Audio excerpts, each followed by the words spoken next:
Going on, everyone? Back with another knife review. This afternoon we are going to be looking at the Spartan Blades Harsey Folder.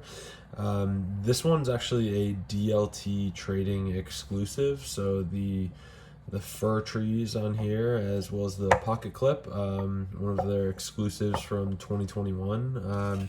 This is the box that it came with. Pretty run-of-the-mill cardboard box, nothing really special there.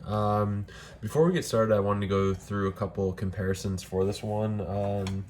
The Harsey compared to a Spyderco Shaman, you can see right there, a Spyderco PM2 looking like that, and then finally a Benchmade Bug Out. So hopefully that gives you an idea what you're getting into. The details on the Spartan Harsey, so it has a 8.81 inch overall length. The blade itself is 4 inches. The steel on this one is S45 VN. This particular edition is running a PVD finish on the blade. It has titanium handles, titanium hardware, so everything that's kind of silver here is all titanium, so that's pretty cool. As far as carryability goes, it does have a right or left hand tip up carry option. And again, you have this cool kind of similar to a Hinder XM18, so you have this kind of plug for whichever side you're not using, and it has a little Spartan logo on there. That's pretty cool. This knife weighs in at 5.88 ounces, and the MSRP when this came out, realizing it's a special edition, was $525. All right, with that, we will jump right into the pros of the Spartan Harsey Folder. The first pro is going to be just the size and the feeling, and I thought about this for a while, and it's just very Hindery feeling. It definitely reminds me of my XM18 as far as the ergonomics go, how it feels in your hand, the weight of it. Again, we have very thick titanium scales on both sides. It's very reminiscent of a Hinder 18. And the next pro, which you could kind of like rope into that same one, is just the fact that this thing is like, it's bulletproof and it's heavy. Like you pick this up, there's no doubt in my mind of like how well built this is, which is really nice to see. I mean, you're certainly not, this is not going to be a featherweight knife at all. It's definitely completely built out. There's no attempts to make this thing lighter than it is, but you pick it up, it feels like a very quality piece in your hand. The next pro for me is going to be the action.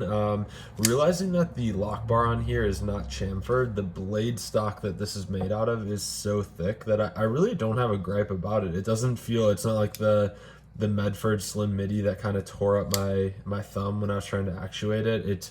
It's very comfortable, very similar again to the Hinder or Strider SNG, right on par with that. So that was really nice. The next pro is, I really do think that this is, and I thought about this for a while, realizing I haven't had this knife for a ton of time, but I've heard a lot about it. I've been wanting to get my hands on one for a while. Within like the first few times I carried this, like, to me this is kind of like the best of all worlds, realizing that like I'm also, since I collect knives, I'm passionate about knives. Like, I want the Strider, I want the Hinderer, I want the Chris Reeve. Like, I want those things because them in and of themselves, like individually, they're very important to me, and I'm into them. But this knife reminds me, it's kind of like the best of all worlds. So if like a Strider SNG, a Chris Reeve Large and Cosi, and a Hinder XM18 had a baby, this would be the result of that knife for sure. Like, I mean, you have the weight or the ergos of the Hinder, which are pretty, bar none, some of the best. You have the blade shape or like the liner design of a Chris Reeve. Like, so this thing, it's very linear. It's not offset at all, which we've talked about before. Even the blade shape, just the fact that it's kind of like straight and flat, kind of reminds me of a Chris Reeve. And then you definitely have that like lock up or the feel of the Strider. Again, I'm very familiar with the SNG SMF. This in my hand, it's very Striderish, which was nice to see. So it's kind of like all those things got together and created one knife. The last pro for me is going to be the the cosmetics, and I was kind of laughing to myself about this. So obviously, this being the DLT trading special edition, apparently, like, you know, Mr. Harsey actually designed these trees. But I was like, I saw them and they are really cool. Like, I like how it shows up on the pocket clip, shows up on, you know, the show side of the knife. But it reminded me, I was like, yeah, like, cool, like this graphic is like what every like 18 to 24-year-old male in the Pacific Northwest has tattooed on their arm. And I was like, oh cool, I have pine trees. Like that's what it's gonna be. So I do really like the cosmetics though. Like, it looks cool, this thing. Like, I mean, every time I like take a picture of this or show somebody, that's something that sticks out. But it's not lost on me that this is just like, I mean, hipster tattoo 101. And I think that that's kind of funny. It doesn't take away from it for me, but I thought that that was kind of a funny anecdote, if you will. All right, now jumping into the cons, the first con that I have for this is it is a very heavy knife. There's no escaping it. At 5.88 ounces, this is a full frame titanium knife, which a lot of people would like pick up and, you know, equate that to the quality of this knife, which it is very high quality. There's there's no doubt in my mind about that, but it is very heavy. Like, when this thing sits in your pocket, you know it's there, not in a bad way, but as far as knives go, this thing's on the heavier side. The next con for me is, I don't know if it's just like it's a personal preference, but I really like wider blades, like to be a little bit more slicey. Like, this one certainly has very thick blade stock. I don't have the measurement in front of me right now, but you know, it's definitely thicker than, you know, Chris Reeve and Kosi, but it's a similar blade shape. And for that, like, I just don't know how like slicey this thing will be in the long run. But it's just kind of like,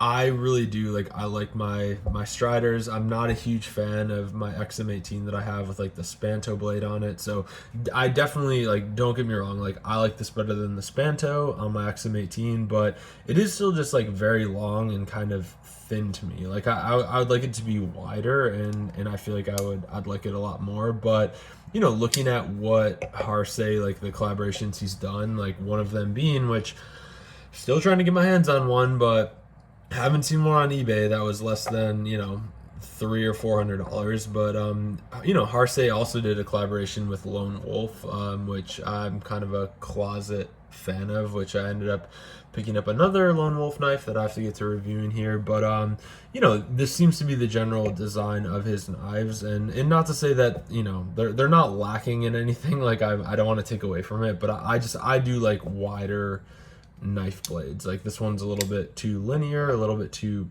short for me. Not enough like stock or like belly to the knife. And then the next con that I noticed almost right away here was the jimping, which, huge jimping guy. There's no escaping it. Can't control it. As far as the jimping on this knife goes, so you have this like jimping up here on the blade, and then on the frame there's this, honestly, like, it reminds me of this, it's the same jimping that's on like the Chavez Ultramar that I tested out, but it doesn't serve any purpose. I was thinking about it, I was like, man, like, any grip that I do with this knife, that jimping really does not come into play. And it is like, it's sharp. The stuff on the blade is definitely a lot nicer. This stuff, I don't know why they did that jimping here. Like, it doesn't make any sense to me. If anything, and you wanted to, like, you know, without a choil, being able to like choke up more, which again, like, I love the jimping on the blade.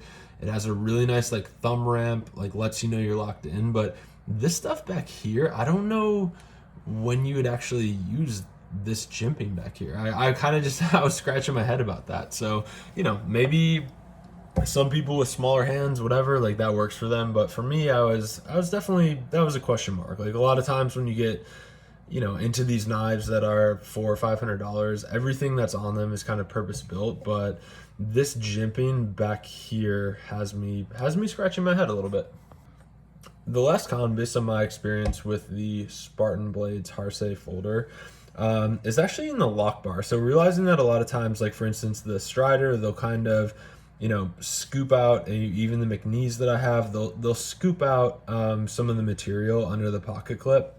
to make this, the weak points, you can actually bend it to